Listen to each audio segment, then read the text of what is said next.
ஒரு காலத்தில் ஒரே நாடாக இருந்த கொரியா இன்று எவ்வாறு நோர்த் கொரியா, சவுத் கொரியா என்று இரண்டு தனித்தனி நாடுகளாக பிரிந்தது என்று தெரியுமா? இரண்டாம் உலகப் போருக்கு பிறகு கொரியா நாட்டில் அதிகமான உள்நாட்டு பிரச்சினைகள் ஆரம்பித்தன. அப்போதுதான் கொரியா இரண்டு நாடுகளாக பிரிந்தது. நோர்த் கொரியா சோவியத் யூனியன் அதாவது ரஷ்யாவுக்கு ஆதரவாகவும், சவுத் கொரியா அமெரிக்காவுக்கு ஆதரவாகவும் இருந்தது. இதனால் இரண்டு நாடுகளும் எதிரி நாடுகளாக மாறியது. இன்றைக்கு சவுத் கொரியாவை விட நோர்த் கொரியா தான் அதிகமான இராணுவ சக்தியுடைய நாடாக இருக்கின்றது.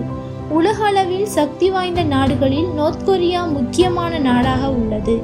அதே சவுத் கொரியா இராணுவ பலம் அதிகமாக இல்லாவிட்டாலும் பொருளாதாரத்தில் நோர்த் கொரியாவை விட பணக்கார நாடாக உள்ளது. இந்த இரண்டு நாடுகளுக்கு இடையில் முக்கியமான வேறுபாடு என்னவென்றால், சவுத் கொரியாவில் வாழக்கூடிய மக்கள் சந்தோஷமாகவும் பணக்காரர்களாகவும் வாழ்கின்றனர்.